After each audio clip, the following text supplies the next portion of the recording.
Praise the Lord. Praise the Lord. Hallelujah. Hallelujah. Hallelujah. Hallelujah. പ്രിയമുള്ളവരെ, ധ്യാനങ്ങൾ നടത്തുമ്പോൾ, പ്രാർത്ഥനാ ഗ്രൂപ്പുകൾ നയിക്കുമ്പോൾ, ദൈവത്തെ മതിമറന്ന് സന്തോഷത്തോടെ സ്തുതിക്കാൻ പറയുന്ന നിമിഷങ്ങളിൽ ചില ആളുകൾ ഉന്നയിക്കുന്ന ഒരു ചോദ്യമുണ്ട്. സന്തോഷത്തിന്റെ സമൃദ്ധിയുടെ നിറവിൽ നിങ്ങൾക്ക് മതിമറന്ന് ദൈവത്തെ സ്തുതിക്കാൻ പറ്റും ബ്രദർ. പക്ഷെ എൻ്റെ ജീവിതത്തിലെ കഷ്ടങ്ങളുടെ, വേദനകളുടെ ആഴം നിങ്ങൾ അറിഞ്ഞിരുന്നെങ്കിൽ മതിമറന്ന് ദൈവത്തെ സ്തുതിക്കാൻ നിങ്ങൾ എന്നോട് ഒരിക്കലും പറയുകയില്ല. എന്നാൽ പ്രിയമുള്ളവരെ, ബൈബിളിലേക്ക് നമ്മൾ നോക്കുമ്പോൾ നമ്മൾ കാണുന്നത്, ബൈബിളിൽ ഏറ്റവും ശക്തമായ സ്തുതിപ്പുയർന്നത് തീച്ചുളയുടെ മധ്യത്തിലാണ്. പ്രിയമുള്ളവരെ, ജയിലറകളിൽ ചങ്ങലകളാൽ ബന്ധിക്കപ്പെട്ടിരുന്ന നിമിഷങ്ങളിലാണ്, ചങ്ങലയ്ക്ക് പൂട്ടപ്പെട്ട മനുഷ്യരുടെ അധരങ്ങളിൽ നിന്നാണ് ഈ ലോകത്തിൽ ഏറ്റവും മനോഹരമായ സ്തുതിപ്പുയർന്നത്. വലിയ ഘോഷത്തോടുകൂടി മുന്നോട്ട് പോയപ്പോൾ തങ്ങളുടെ മുമ്പിൽ മാർഗ തടസ്സം സൃഷ്ടിച്ച് വൻമതിലുകൾ ഉയർന്നു നിൽക്കുന്നത് കണ്ടപ്പോഴാണ് ഈ ലോകത്തിലെ മനോഹരമായ സ്തുതിപ്പുകൾ ഉണ്ടായത്. സിംഹത്തിന്റെ കൂട്ടിലേക്ക് വലിച്ചെറിയപ്പെട്ടപ്പോൾ അലറി വിളിക്കുന്ന സിംഹങ്ങളുടെ ശബ്ദത്തിന് മീതെ ഉയരുന്ന വലിയ ശബ്ദമായിട്ടാണ്, ആരവമായിട്ടാണ് ദൈവത്തെ ആഘോഷത്തോടെ സ്തുതിക്കുന്ന മനുഷ്യരുടെ സ്തുതിപ്പുകൾ ബൈബിളിൽ നമുക്ക് കാണുവാൻ സാധിക്കുന്നത്. പ്രിയമുള്ളവരെ, ചരിത്രത്തിന്റെ താളുകളിൽ നമ്മൾ നോക്കുകയാണെങ്കിൽ ശരീരം മുഴുവൻ ആക്രമണമേറ്റ് ക്രിസ്തുവിന്റെ അനുയായികൾ വേദനയോടെ തളർന്നു കിടക്കുമ്പോഴും ആ വേദനയുടെ മധ്യത്തിൽ തകരുവാൻ സമ്മതിക്കാതെ തോൽക്കുവാൻ വിസമ്മതിക്കുന്ന ഒരു നാവ് അവരുടെ വായ്ക്കുള്ളിൽ ഉണ്ടായിരുന്നു. ആ നാവ് അന്നും ആ സമയത്തും ആഘോഷത്തോടെ, സന്തോഷത്തോടെ കർത്താവിനെ വാഴ്ത്തിപ്പാടി. സ്തേഫാനോസ് തകർന്നു കിടക്കുമ്പോൾ, കല്ലെറിയപ്പെട്ട് കിടക്കുമ്പോൾ അവൻ സ്വർഗത്തിലേക്ക് കണ്ണുകൾ ഉയർത്തി ദൈവത്തെ വാഴ്ത്തിപ്പാടി. പ്രിയമുള്ളവരെ, എൻ്റെ ജീവിതത്തിൽ എനിക്ക് വേദനകളുടെ മധ്യത്തിലാണ് ഏറ്റവും നന്നായി ദൈവത്തെ സ്തുതിക്കുവാൻ സാധിച്ചത്. 12 വർഷം കഴിഞ്ഞാണ് ഞങ്ങൾക്കൊരു കുഞ്ഞിനെ തന്ന് ദൈവം അനുഗ്രഹിക്കുന്നത്. 4 മിസ്കാരേജുകളിലൂടെ ഞങ്ങളുടെ ജീവിതം കടന്നുപോയി. ഞങ്ങളുടെ ആദ്യത്തെ കുഞ്ഞ് എൻ്റെ ഭാര്യയുടെ ഉദരത്തിൽ 5 മാസം പ്രായമായപ്പോഴാണ് ഞങ്ങൾ വിട്ടുപോയത്. ഈ കുഞ്ഞിനെ പുറത്തെടുക്കുമ്പോൾ ഡോക്ടർ ആ കുഞ്ഞിനെ കാണുവാൻ എന്നെ അനുവദിച്ചു. ഒരു പെൺകുട്ടി, ഒരുപാട് മുടിയുള്ള സുന്ദരമായ മുഖമുള്ള എൻ്റെ മകൾ, അവളുടെ കണ്ണുകൾ തുറന്നിരിക്കുകയായിരുന്നു. ഞാനൊരു സത്യം മനസ്സിലാക്കി, ഈ കണ്ണുകൾ ഒരിക്കലും അവളുടെ അപ്പനെ കാണുകയില്ല. അവളുടെ സ്വന്തം അച്ഛനെയും അമ്മയും കാണാനാവാതെയാണ് ആ കണ്ണുകൾ തുറന്നിരിക്കുന്നത്. എൻ്റെ മുമ്പിൽ വെച്ച് ഡോക്ടർ ആ കണ്ണുകൾ അടച്ചു. ഡോക്ടർ സിസ്റ്റർ മേരി മാർസലസ് ഈ കുഞ്ഞിനെ എൻ്റെ കൈകളിലേക്ക് എടുത്തു തന്നിട്ട് എന്നോട് പറഞ്ഞു, എടാ, നീ ഈ കുഞ്ഞിനെ ദൈവസന്നിധിയിലേക്ക് ഉയർത്തി സമർപ്പിച്ച് സ്തുതിക്കുക. ഡോക്ടറും ഞാനും എൻ്റെ ഭാര്യയുടെ കട്ടിലിനരികിൽ വെള്ള തുണിയിൽ പൊതിഞ്ഞ് എൻ്റെ കുഞ്ഞിൻ്റെ ശരീരമെടുത്ത് സ്വർഗത്തിലേക്ക് ഉയർത്തിയിട്ട് സിസ്റ്ററിനോടൊപ്പം ഞാനും എൻ്റെ ഭാര്യയും ദൈവത്തെ സ്തുതിച്ചൊരു നിമിഷമുണ്ടായിരുന്നു. പ്രിയമുള്ളവരെ, അങ്ങനെ സ്തുതിക്കുവാൻ എന്നെ പ്രേരിപ്പിച്ച ഒരു ഘടകമുണ്ട്. എന്താണെന്ന് നിങ്ങൾക്കറിയാമോ? നമ്മളുടെ ജീവിതത്തിൽ സുഖസമൃദ്ധിയുള്ള സമയത്ത് യേശുവിനെ നോക്കി നമുക്കൊരിക്കലും പറയാൻ പറ്റത്തില്ല, കർത്താവേ, ഇതെല്ലാം നീ എനിക്ക് തന്നില്ലായിരുന്നെങ്കിലും ഞാൻ നിന്നെ സ്തുതിക്കുമെന്ന്. ഒരുപക്ഷെ അങ്ങനെ നമുക്ക് ചെയ്യാൻ പറ്റുമായിരിക്കും. പക്ഷെ അങ്ങനെയുള്ള സുഖസമൃദ്ധികളുടെ മധ്യത്തിൽ നമുക്കെല്ലാം ഉണ്ടായിരിക്കുമ്പോൾ ഇതൊന്നുമല്ല, നീയാണ് എനിക്ക് ഏറ്റവും വലുതെന്ന് പറയുമ്പോൾ നമുക്ക് തന്നെ സംശയം തോന്നും. എന്നാൽ നമ്മളുടെ ജീവിതത്തിൽ ചിലതൊക്കെ നിഷേധിക്കപ്പെടുമ്പോൾ, എൻ്റെ ജീവിതത്തിൽ കുഞ്ഞ് നിഷേധിക്കപ്പെട്ടത് മാത്രമല്ല, നിരവധി പരാജയങ്ങൾ, തകർച്ചകൾ, ഒരുപാട് കാര്യങ്ങൾ എനിക്ക് നിഷേധിക്കപ്പെട്ട സമയമുണ്ടായിട്ടുണ്ട്. അപ്പോഴൊക്കെ എൻ്റെ ജീവിതത്തിൽ ഈ ഒരു ചിന്തയാണ് കടന്നു വന്നത്, മോനെ, ഇപ്പോൾ മാത്രമാണ് നിനക്ക് യേശുവിനെ നോക്കിയിട്ട് നീ മാത്രമാണ് എനിക്ക് വേണ്ടത്. കർത്താവ്, ഇതൊന്നുമില്ലെങ്കിലും എനിക്ക് സാരമില്ല, സത്യത്തിൽ എനിക്ക് നിന്നെ മതി, അതുകൊണ്ട് നിന്നെ ഞാൻ സ്തുതിക്കും, എനിക്ക് നീ ഉണ്ടല്ലോ എന്ന് പറയുമ്പോൾ, പ്രിയമുള്ളവരെ, അപ്പോഴാണ് ഞാൻ സ്തുതിയുടെ ആനന്ദം എൻ്റെ ഹൃദയത്തിൽ കണ്ടെത്തിയത്. മറ്റൊന്നുമില്ലെങ്കിലും സ്തുതിക്കുന്ന സമയത്ത് ദൈവം തരുന്നൊരു ആനന്ദമുണ്ട്. നിനക്ക് ഞാനുണ്ടടാ എന്ന് പറയുന്ന കർത്താവിൻ്റെ ഒരു സ്നേഹമുണ്ട്. നിനക്ക് ഞാൻ മാത്രം പോരെ എന്ന് ചോദിക്കുന്ന കർത്താവിൻ്റെ ഒരു ചോദ്യമുണ്ട്. ആ ചോദ്യം കേൾക്കുമ്പോഴൊക്കെ അവനെ എൻ്റെ മനസ്സിൽ കണ്ട് അവൻ്റെ സാന്നിധ്യം ശരിക്കും അനുഭവിക്കുവാൻ പറ്റുന്ന നിമിഷങ്ങളിൽ അവൻ്റെ മുഖത്തേക്ക് നോക്കി ഞാൻ പാടി, എനിക്ക് നീ മതി യേശുവേ, നീ മതി.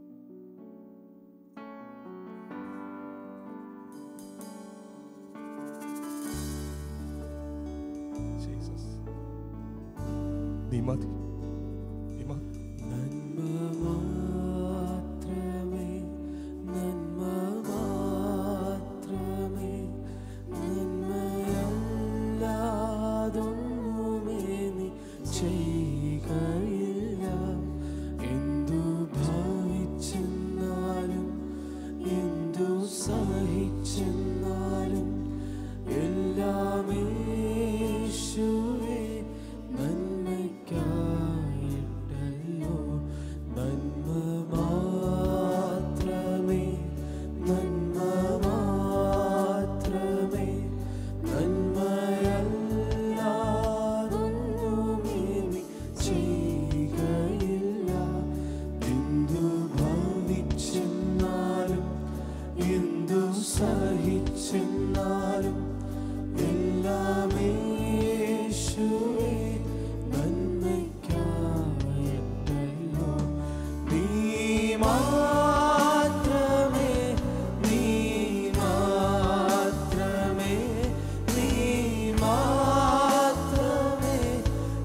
നീ ഒന്നു മാത്രമേ. എൻ്റെ യേശുവേ, എൻ്റെ ജീവനേ, എൻ്റെ ആശയേ, നീ ഒന്നു മാത്രമേ. കർത്താവായ യേശു, എൻ്റെ ജീവിതത്തിൽ എല്ലാം നഷ്ടപ്പെട്ടാലും അങ്ങ് എൻ്റെ ജീവിതത്തിൽ ഉണ്ടെങ്കിൽ എനിക്കൊരു കാര്യം അറിയാം. ഇതൊന്നുമല്ല എൻ്റെ ജീവിതത്തെ സാർത്ഥകമാക്കുന്നത്. എൻ്റെ ദൈവം എൻ്റെ കൂടെ ഉണ്ടെങ്കിൽ എനിക്ക് നഷ്ടപ്പെട്ടതിനെ എല്ലാം തിരിച്ചു തരാൻ കഴിയുന്ന ഒരുവന്റെ കൂടെയാണ് ഞാൻ ജീവിക്കുന്നത്. കർത്താവേ, സൊമാലിയയിലോ അതുപോലുള്ള ദാരിദ്ര്യമുള്ള രാജ്യങ്ങളിലോ കഴിയുന്ന ചെറുപ്പക്കാരുടെ കുഞ്ഞുങ്ങളുടെ ചിത്രങ്ങൾ ഞങ്ങൾ കണ്ടിട്ടുണ്ട്. അമ്മയോട് ചേർന്നിരിക്കുന്ന ആ കുഞ്ഞിനെ നിന്നെ സ്വർണം കൊണ്ടുണ്ടാക്കിയ ഭവനത്തിൽ താമസിപ്പിക്കാമെന്ന് പറഞ്ഞ് ഞാൻ വിളിച്ചാലും അവൻ എൻ്റെ കൂടെ ഇറങ്ങിപ്പോരില്ലല്ലോ. അവൻ പറയും, എനിക്ക് എൻ്റെ അമ്മ മതി, ഈ സ്നേഹം മതി. അവന് വീടില്ലെന്നത് അവന് പ്രശ്നമല്ല, അവന് ഭക്ഷണമില്ലെന്നത് അവന് പ്രശ്നമല്ല. കർത്താവേ, ഈ ഒരു സ്നേഹം അവൻ അവൻ്റെ അമ്മയോട് കാണിക്കുമ്പോ നീ യഥാർത്ഥത്തിൽ എൻ്റെ പൊന്ന് കർത്താവാണെന്ന് ഞാൻ അറിഞ്ഞിരുന്നെങ്കിൽ, ഞാനത് വിശ്വസിക്കുന്നത് ശരിയായ ഒരു സത്യമായിരുന്നെങ്കിൽ, എൻ്റെ ജീവിതത്തിൽ മറ്റെന്തുമില്ലെങ്കിലും അങ്ങയുടെ മാറോട് ചേർന്നിരുന്ന് നീ മതി യേശുവേ എന്ന് എനിക്ക് പറയാൻ സാധിക്കുമായിരുന്നല്ലോ. കർത്താവേ, ഈ ശരിയായ വിശ്വാസത്തിലേക്ക് അങ്ങ് എന്നെ നയിക്കണമേ. നീ മാത്രം.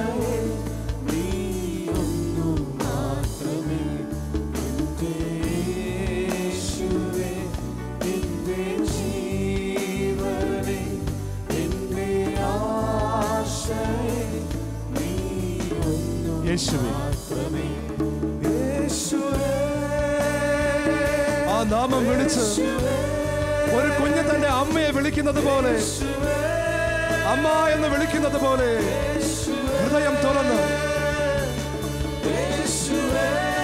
എല്ലാം മറന്ന്, വേദനകളും കുറവുകളും മറന്ന് കരങ്ങളെ ഉയർത്തി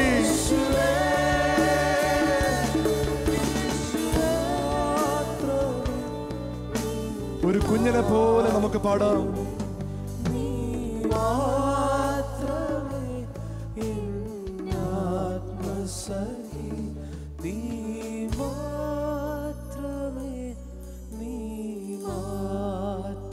ജീസസ്, അങ്ങയുടെ തോളിലേക്ക് ചാരുന്ന ഒരു കുഞ്ഞിനെ പോലെ ചേർന്നിരുന്ന് അങ്ങയുടെ മുഖത്തേക്ക് നോക്കി ഞാൻ പറയുന്നു, എനിക്ക് മറ്റൊന്നുമില്ലെങ്കിലും അങ്ങയെ ഞാൻ സ്നേഹിക്കും. ഇതെല്ലാം ക്ഷണികമല്ല ഈശോയെ. ഇതെല്ലാം നീ എനിക്ക് തന്നാലും തന്നില്ലെങ്കിലും നിന്നോടുള്ള സ്നേഹം ഇതിനെ ആശ്രയിച്ചല്ലല്ലോ ഇരിക്കുന്നത്. സ്വന്തം കുഞ്ഞ് കുരിശിൽ 33-ാമത്തെ വയസ്സിൽ പീഡകളേറ്റ് മരിക്കുമ്പോ അത് നോക്കിക്കൊണ്ടു നിന്ന ഒരു സ്ത്രീയുടെ ധൈര്യം ഈ ലോക ജീവിതത്തിൽ എന്താണ് അർത്ഥമാക്കുന്നതെന്ന് അവൾക്കറിയാമായിരുന്നു. പ്രിയമുള്ളവരെ, എൻ്റെ ഒരു കുഞ്ഞിൻ്റെ മിസ്കാരേജിനെ കുറിച്ച് എനിക്ക് ഇൻഫർമേഷൻ തന്ന ഡോക്ടർ, എന്നോട് അറിയിച്ച ഡോക്ടർ ഒരു പ്രാർത്ഥിക്കുന്ന സ്ത്രീ ആയിരുന്നു. അവർ ഞങ്ങളോട് പറഞ്ഞത് ഇതാണ്: I don't know what to say, but I know one thing. I don't know what to say, but I know one thing. My Father God will never make a mistake.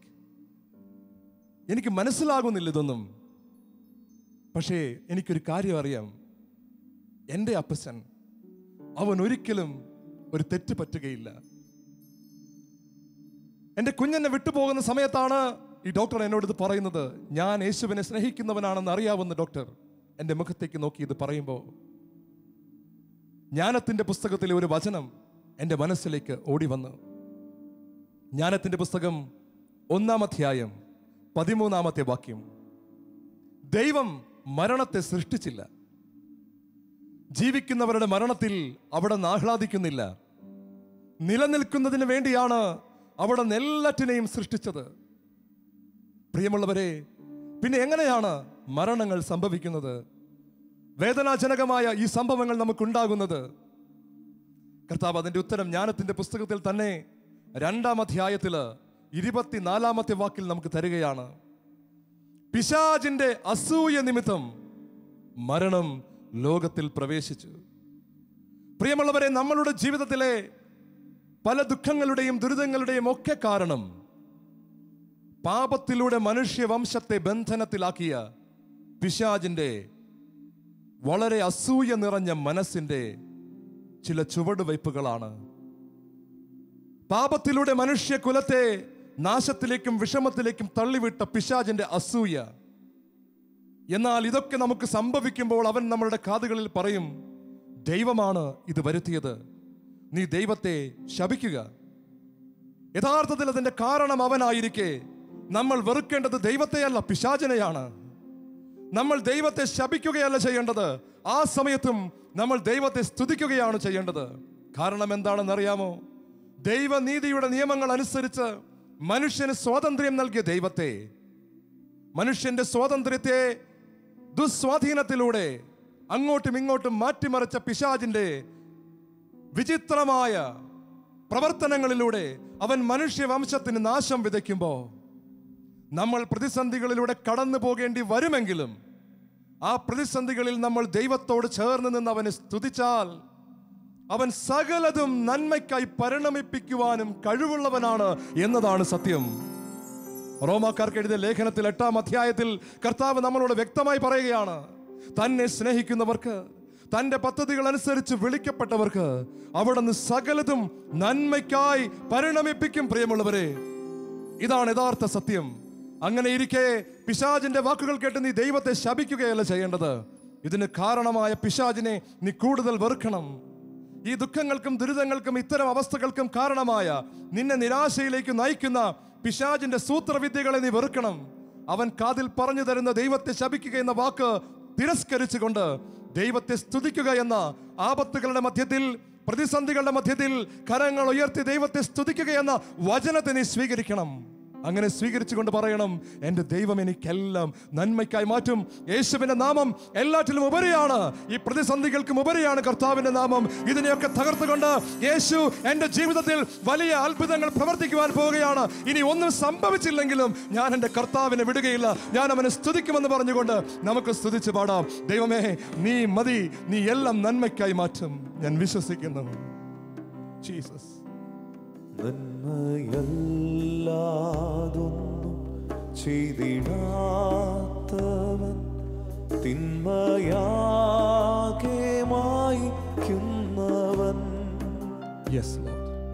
പാപമെല്ലാം ക്ഷമിക്കുന്നവൻ,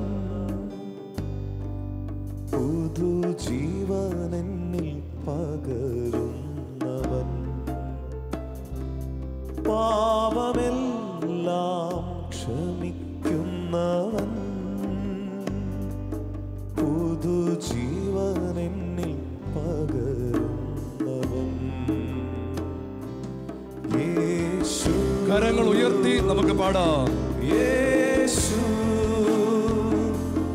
അവനാരിലും വലിയവൻ, അതാണ് സത്യം. യേശു യേശു അവനാരിലും മതിയായവൻ. ആ നാമം വിളിച്ച് നീ പാടുക. യേശു നിന്റെ പ്രശ്നങ്ങൾക്ക് മുകളിലാണ് അവൻ. അവനാരിലും വലിയവൻ. ഇതേറ്റ് പാടുക. യേശു യേശു അവനാരിലും നിന്റെ പ്രശ്നങ്ങൾ എത്ര വലുതാണെന്ന് നിനക്ക് തോന്നിയാലും ആ പ്രശ്നങ്ങളെക്കാൾ വലുതാണ് യേശുവിന്റെ നാമം. നിനക്കിനി ഒരിക്കലും തിരിച്ചു വരാനാവുകയില്ലെന്ന് നീ വിചാരിക്കുന്നുവെങ്കിൽ നീ അങ്ങനെ വിചാരിക്കുവാൻ പാടില്ല. കാരണം കർത്താവിന് അസാധ്യമായിട്ട് ഒന്നുമില്ല. നീ അവനോട് ചേർന്ന് നിൽക്കുമ്പോൾ നിന്റെ ഭാവിയെ അവന് പൂർണ്ണമായി തനിക്കനുകൂലമാകുന്ന രീതിയിൽ മാറ്റുവാൻ സാധിക്കുമെന്ന് നീ വിശ്വസിക്കുക. ആ കർത്താവാണ് വചനത്തിലൂടെ നിന്നോട് പറയുന്നത്, തന്നെ സ്നേഹിക്കുന്നവർക്ക്, തന്റെ പദ്ധതി അനുസരിച്ച് വിളിക്കപ്പെട്ടവർക്ക് എല്ലാം നന്മയ്ക്കായി അവിടുന്ന് പരിണമിപ്പിക്കും. ഒറ്റ കാര്യം നീ ചെയ്താൽ മതി. നീ യേശുവിന്റെ നാമം വിളിച്ചപേക്ഷിക്കുക. അവരിലേക്ക് അവിടുന്ന് തന്റെ സമ്പത്ത് വർഷിക്കും. വിടുതലിന്റെ സമ്പത്ത്, പരിശുദ്ധാത്മാവാകുന്ന സമ്പത്ത്, സന്തോഷമാകുന്ന സമ്പത്ത്. കരങ്ങൾ ഉയർത്തി ആ നാമം വിളിച്ച് പ്രാർത്ഥിക്കാം. ജീസസ്, യേശു അവനാരിലും വലിയവൻ. യേശു യേശു അവനാരിലും മതിയായവൻ. ആവർത്തിച്ച് പാടാം. യേശു യേശു അവനാരിലും വലിയവൻ. യേശു യേശു അവനാരിലും മതിയായവൻ. പ്രിയമുള്ളവരെ, നിങ്ങൾ ആയിരിക്കുന്നിടങ്ങളിൽ നിങ്ങളുടെ കരങ്ങൾ ഉയർത്തി ഈ ലോകത്തിൽ അനേകരുടെ ജീവിതത്തെ മാറ്റിമറിച്ച യേശുവിന്റെ നാമത്തിൽ വിളിച്ച് പ്രാർത്ഥിക്കുക. കർത്താവായ യേശു നിന്റെ ജീവിതത്തിലെ സകല പ്രശ്നങ്ങളുടെ മേലും ആധിപത്യം ഏറ്റെടുക്കുവാൻ കഴിവുള്ളവനാണ്. അവൻ ഒരിക്കൽ ഒരു ബോട്ടിന്റെ അടുക്കലേക്ക് നടന്നു വന്നു. ആ ബോട്ടിൽ ഒരു രാത്രി മുഴുവൻ അധ്വാനിച്ചിട്ടും ഒന്നും ലഭിക്കാത്തവരുണ്ടായിരുന്നു. എന്നാൽ അവൻ അവരുടെ അടുക്കൽ ചെന്ന് കഴിഞ്ഞിട്ട് അവന്റെ വാക്ക് അവർ കേട്ടതിനു ശേഷം അവൻ പറഞ്ഞതുപോലെ അവർ പ്രവർത്തിച്ചപ്പോൾ അവർക്ക് അതുവരെ ലഭിക്കാത്ത പെരുത്ത മീൻകൂട്ടത്തെ കിട്ടിയെന്ന വചനം നീ ഓർമ്മിക്കണം. നീ ഇതുവരെ അധ്വാനിച്ചിട്ടും ഇതുവരെ പരിഹരിക്കാൻ ശ്രമിച്ചിട്ടും നിന്റെ പ്രശ്നങ്ങൾ പരിഹരിക്കപ്പെട്ടിട്ടില്ലേ? യേശു സകലത്തിനും മതിയായവനാണ്. അവന്റെ നാമം വിളിച്ച് ഒരിക്കൽ കൂടി പ്രാർത്ഥിക്കാം. കർത്താവേ, ഞങ്ങൾ പ്രാർത്ഥിക്കുന്നു. എല്ലാ ഭവനങ്ങളിലേക്കും യേശുവിന്റെ സാന്ത്വനം, എല്ലാ ഭവനങ്ങളിലും യേശുവിന്റെ വിടുതൽ, രോഗക്കിടക്കയിൽ കിടക്കുന്നവരുടെ മേൽ യേശുവിന്റെ കരസ്പർശനം ഉണ്ടാകട്ടെ. സാമ്പത്തിക ഭാരങ്ങൾ ഏറ്റിരിക്കുന്നവരുടെ ഭാരം യേശു തന്റെ ചുമലിലേൽക്കുന്ന നിമിഷങ്ങളാണിത്. ഹൃദയം തകർന്നവരുടെ കണ്ണുനീരൊപ്പുവാൻ യേശു അടുത്തു നിൽക്കുന്ന സമയമാണ്. ഒരുമിച്ച് പാടാം. യേശു അവനാരിലും വലിയവൻ. എന്റെ യേശുവേ എന്ന് പറഞ്ഞ് പാടുക. യേശു യേശു അവനാരിലും മതിയായവൻ. ജീവിക്കുന്നവനാ യേശുവിന്റെ ശക്തി വ്യാപരിക്കട്ടെ എന്ന് പ്രാർത്ഥിക്കുന്നു.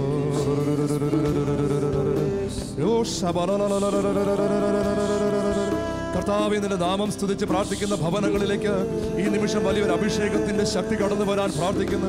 ഒരു വലിയ വിടുതലിന്റെ ശക്തി കടന്നു വരാൻ പ്രാർത്ഥിക്കുന്നു. കർത്താവേ, നിന്റെ നാമം ഉച്ചരിച്ച നാവുകളൊന്നും ലജ്ജിക്കാൻ ഇടവരുകയില്ലല്ലോ. നിന്റെ നാമം വിളിച്ച് പ്രാർത്ഥിക്കുന്ന, നിന്റെ അടുക്കലേക്ക് കരങ്ങൾ ഉയർത്തി പ്രാർത്ഥിക്കുന്ന സകലരും വിടുതൽ അനുഭവിക്കുമെന്ന വചനത്തിന്റെ ഒരു വലിയ വിശ്വാസത്തിലാണ് ഞങ്ങൾ പ്രാർത്ഥിക്കുന്നത്. ഈ നിമിഷം ഞങ്ങൾ കണ്ടറിഞ്ഞ്, അനുഭവിച്ചറിഞ്ഞ്, തൊട്ടറിഞ്ഞ യേശുവിന്റെ വിടുതൽ എല്ലാ ഭവനങ്ങളിലും ഇപ്പോൾ തന്നെ കടന്നു വരട്ടെ. ഹല്ലേലൂയ.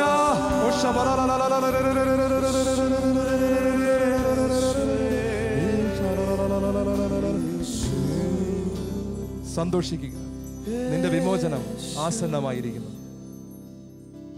അവനാരിലും വലിയ സന്തോഷിക്കുക, കർത്താവ് നിന്നെ സ്വതന്ത്രമാക്കിയിരിക്കുന്നു. യേശു സന്തോഷിക്കുക, യേശു നീ അത്ഭുതം കാണും.